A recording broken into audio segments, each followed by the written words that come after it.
Hi guys, May Love Tarot here. Welcome back po for your kapalaran sa pag-ibig. Para po ito sa mga Earth signs, Taurus, Virgo, and Capricorn. Maglalagay na lang po ako ng timestamp sa may description box para po mapuntahan ninyo ang inyong zodiac signs. Pero syempre, this is a general reading, kaya hindi po lahat ay makaka-relate. Okay? So, let's start po with Taurus. Ano kaya yung posibleng pagdaraanan ng mga Taurus sa mga susunod na mga araw? We have here the 10 of Coins, the Ace of Swords, the 10 of Wands, and we have here the 6 of Cups. Okay, so pwedeng sa mga susunod na mga araw ay merong makikipagbati sa inyo,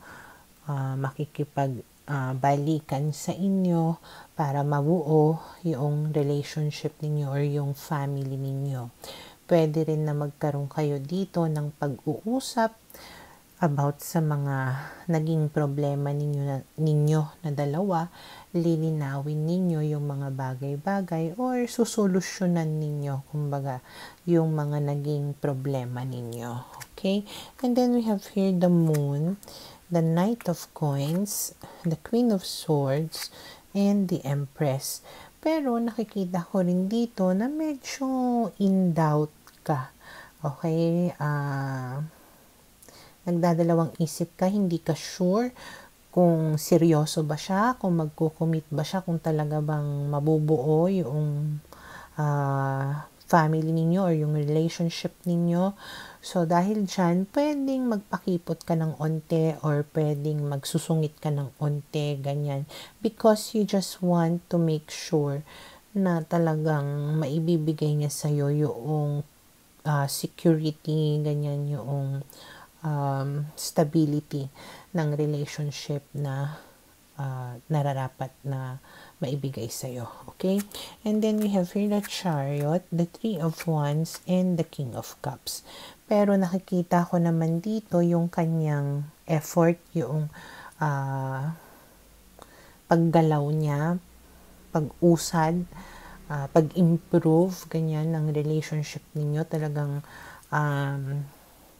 ginagawa niya yung makakaya niya para mapatibay yung relationship ninyo or maibalik yung pagmamahalan, tiwala ninyo para sa isa't isa. Okay? And then we have here the Queen of Cups and the Queen of Wands. At dahil dyan, makukuha niya nga muli yung loob mo, yung trust mo, okay, na pwedeng mas magiging kampante ka na nga, secured ka na dahil nakitaan mo nga siya ng effort. Okay? And because of that, magkakaroon kayo dito ng happiness, contentment.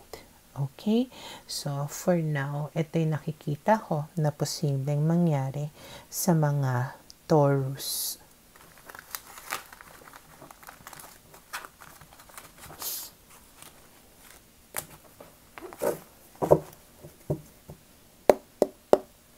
Para sa mga Virgo, okay, let's see. Ano kaya yung posibleng pagdaraanan ng mga Virgo sa mga susunod na mga araw? Okay, we have here the 8 of Wands, the Page of Swords, the Fool, and the Empress. Okay, so base sa mga barahan na to, merong it can be an air sign, okay, Gemini, Libra, or Aquarius, na pwedeng makipag-communicate sa inyo, pero it's more of like, nangangamusta lang, curious lang siya kung kumusta ka na, parang ganun. Wala naman siyang any other intention here, maaring, yun nga, wala lang. Nangamusta lang. Okay? And then, it can be quick, short, or it will not last very long. Okay? And pwedeng mas matanda ka dito sa tao na to, mas mature ka kaysa sa kanya. Okay, and then we have here the Two of Wands, the Sun, the Eight of Cups, and the Six of Wands. Pero,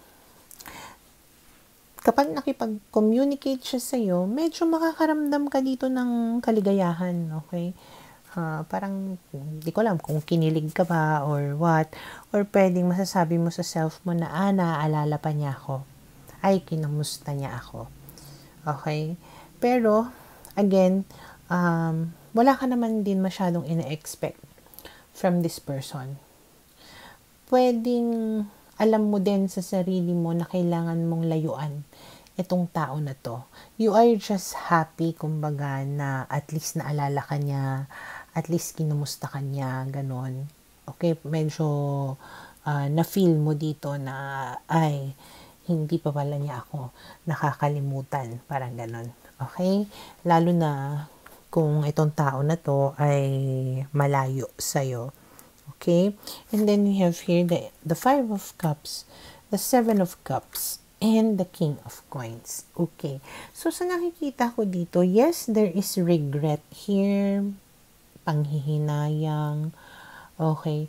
Pero maybe the both of you have come to realize na there are other opportunities pa, other options pa for the both of you, and pwedeng yun yung nagpapalakas sa or nagpapatibay sa loob mo to continue moving on or going on with your own life nga. Okay, away from this person. Okay? And then we have here the Four of Cups and the Queen of Coins. Again, hindi mo maaalis dun sa moment na yon na pwedeng ma-miss mo siya, somehow maalala mo yung mga nakaraan ninyo, pinagsamahan ninyong dalawa. Pero again, mananaig dito yung hindi ko alam kung pride or pwedeng security mo sa sarili mo na, okay na yun, tapos na yun, okay na ako. Parang kaya ko to kahit wala siya. Parang sapat na sa akin na at least naalala niya ako. Okay? And then we have here the Nine of Coins, which means nga na you are feeling very much happy here. Even though single ka or kumbaga hiwalay na kayo nitong tao na ito. Okay? So, for now, ito yung nakikita ko na posibleng mangyari sa mga Virgo.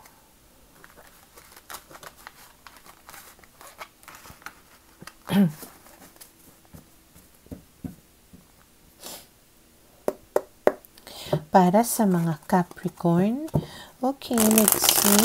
Ano kaya yung posibleng pagdaraanan ng mga Capricorn sa mga susunod na mga araw?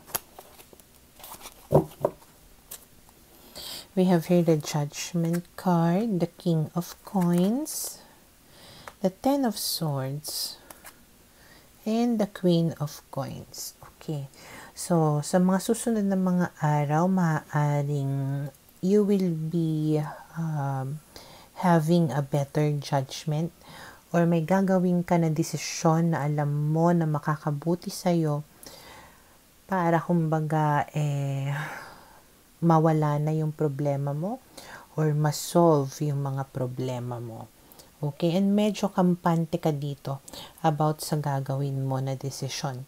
Okay, na alam mo na this is the right thing to do and this is what you need to do. Okay, and then we have here the Two of Cups, the Ten of Coins, the Emperor, and the Page of Coins. Yung iba sa inyo, maybe you are also dealing with an earth sign din, Taurus, Virgo, Capricorn. And maybe mas bata sa inyo itong tao na ito na alam ninyo na kailangan kayo yung kumilos, gumawa ng paraan or manindigan para sa relationship ninyo or para mawala nga yung problema ninyo na dalawa, na kailangan mo ditong magpaka-strong para manatili or mabuo yung relationship ninyo or yung family ninyo. Okay? And then we have here the Lovers, the Ace of Wands, and the Two of Swords. So, dahil kayo yung nagte-take ng initiative dito or kayo yung gumagawa ng paraan, maaari na manumbalik yung init ng inyong pagmamahalan, parang ganyan. Or kung halimbawa na naghiwalay nga kayo or nagkaroon kayo ng problema, maaring maayos, kumbaga, itong samahan ninyo. Okay?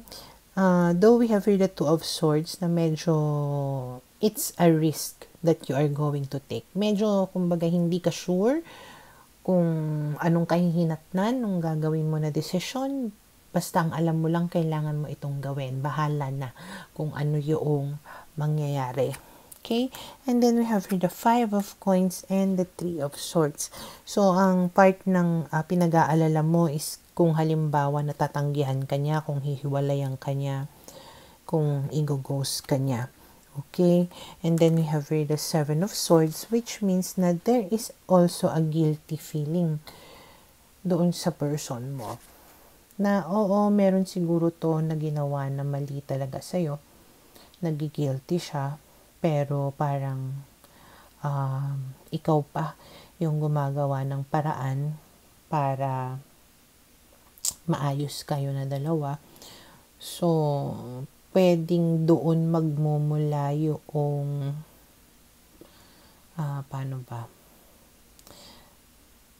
Para lang, kumbaga, maayos yung relationship niyo or makipag-ayos siya sa'yo kasi nagigilty siya sa ginawa niya, parang ganyan. Okay?